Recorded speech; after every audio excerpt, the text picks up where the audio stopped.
was taking an Uber. I used to ride a bike a lot. I don't look good on a bike. Like, oh my God, you must look great on a bicycle. It's mostly because you're in the front row, but I stand by that. I gotta be honest, like you coming out of whatever condo in Liberty Village you own. And I know you're one of those bastards that probably brought it like at the right time. You bought in at 2011 and you're gonna sell in a year for $8.5 billion. For those of you at home, that joke was very good. Now, but look at you. You know what I'm saying? You on a bike, me on a bike, very different looks. You know what I mean? I see you on a bike, I assume you're just off to teach blind kids about graphic design. You see me on a bike, you don't think I'm about to exercise. You just assume I got caught drinking and driving so many times.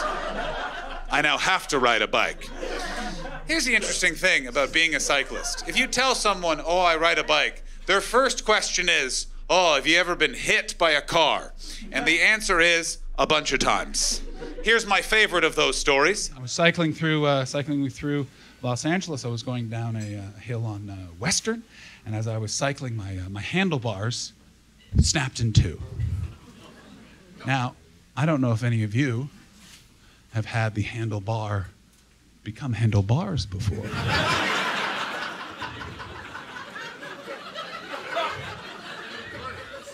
But it's such a jarring moment. I didn't even think, oh, I'm gonna die. All I thought was, should have worn the helmet today. Now I can see a couple of faces that went from on my side to, you got what you deserve.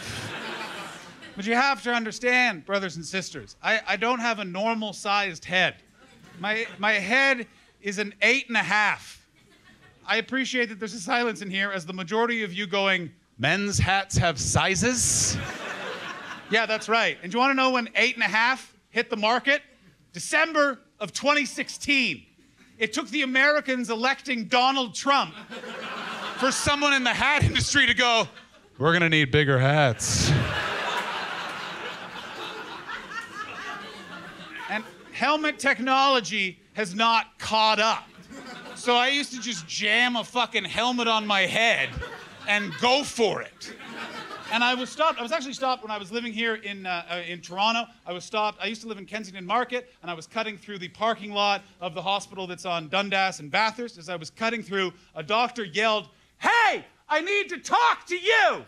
Now, I don't know if you have ever been catcalled by a medical professional, but it doesn't make you feel healthy.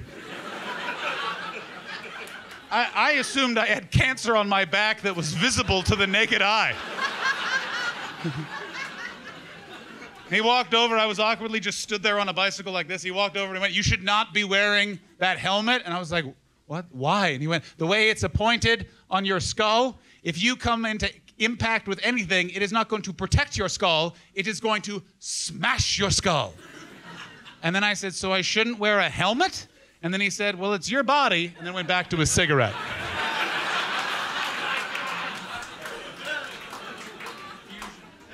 So I gotta tell you, when the handlebar snapped, I was truly like, well, wonder what happens next. The ground. I went to the ground. I'm laying in the ground, my bicycle no longer a vehicle, now was just entangled around my legs. This entire side of my body was smashed. The shoulder was later surgically repaired. All sorts of stuff happened. And in that moment, I was like, oh God, the ordeal is over. And then I remember I just cast my eyes back up the hill, and there was a bus coming at such a rate of speed. I knew instantly, he doesn't know I'm down here. Now, I don't know if any of you have ever experienced near death, but I found it to be a bit of a letdown. I was expecting for my life to flash before my eyes. You know, not even, you know, and I've lived quite a life, but not even a crazy memory, just a simple memory, like going on a hike with my friend Chris the day after we graduated high school, and we're by Mud Lake outside of Ottawa, where I'm from, and we're heading over to Sunset Ridge, and as we're heading up the hill, Chris turned to me, and it looked like he really needed to get something off his chest, and he just went, "Now, John, did you know I could suck my own dick?" And I remember as we were climbing the hill, I said to Chris, "I did not know that, and I don't believe you." And then, as the sun set, I watched a man suck his own dick. Sometimes when the sunset's particularly beautiful, I can still hear it.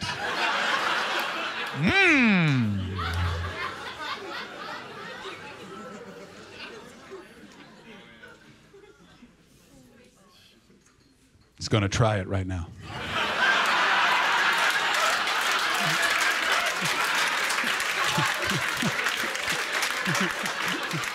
I'm gonna say this to the camera guys. If you did not get that, you're all fired. That interaction right there. Enjoy your pee, brother.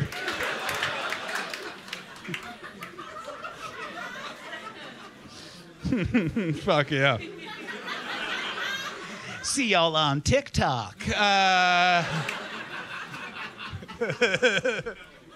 So I'm just laying on the fucking ground, just waiting for something to fucking relieve the fucking pain, anxiety, and concern I'm feeling. Just going, well, this is how I'm gonna die. I guess I failed in my mission in life. My mom is gonna be at my funeral.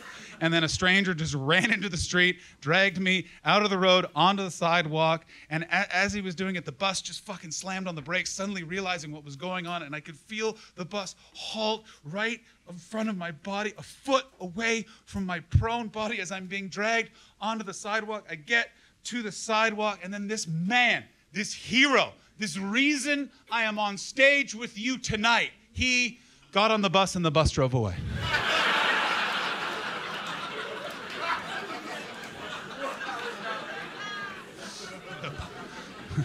Called a friend and he drove me to the hospital.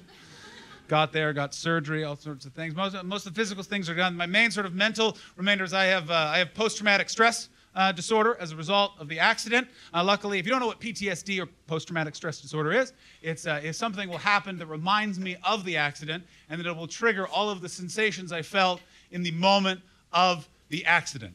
Now, luckily, my triggers are very rare things for being here in Toronto. They're just traffic, wind, and people. Everyone leave right now! No, I'm in therapy. My therapist has helped me through it. So I have a therapy for it. It's very strange. So how you deal with PTSD is you have to confront it in a limited way. And how that has manifested itself is I have a longboard. For those of you that don't know what a longboard is, it's a skateboard for people that should know better.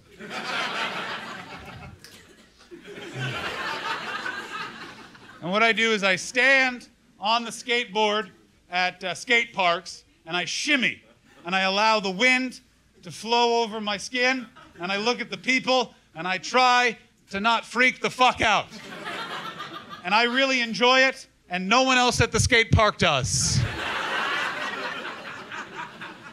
I can't tell if they're looking at me like, this is the worst pedophile I've ever seen in my life. Or they're just going, this is the worst undercover cop I've ever seen in my life. And I gotta tell you, part of the reason I filmed this special in Toronto, so I could tell this story in Toronto. I was doing this at that weird skate park by Bathurst that if you always go by, there's like a 40-year-old white dude with dreadlocks who definitely has said to two girls, "It'd be cool if you kiss."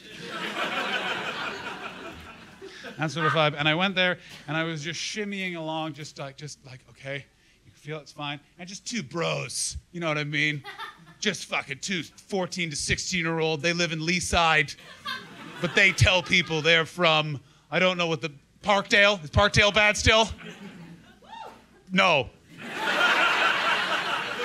For those of you home, I was trying to make it relatable to the local crowd by calling out two neighborhoods, Leaside being one that's filled like with people like me, that when you meet my parents, you go, aha, that's where the money is. And then Parkdale used to be filled with people that were like, ugh, and that's a kitten that he just put a cigarette on. You know what I mean? Like, it was just fucking nuts. But the problem is that Toronto is gentrified to the point that basically Toronto, it used to mean a city by the lake, and now Toronto means this condo has a pharmacy for no reason. You fucks don't know how good you have it living in gentrified cities. I lived in gentrifying cities. Do you know what it's like being mugged in front of a vegan restaurant?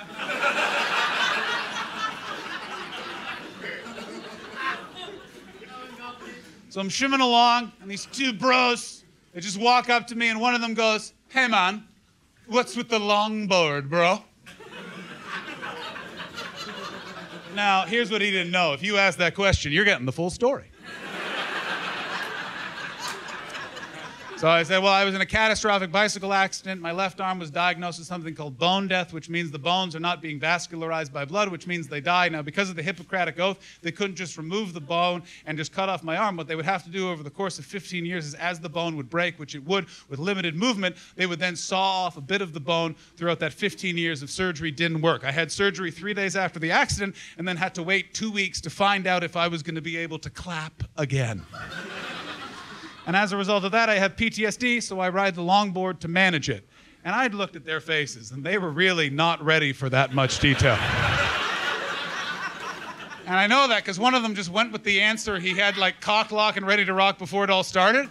He just went, oh, I thought it was because you were gay.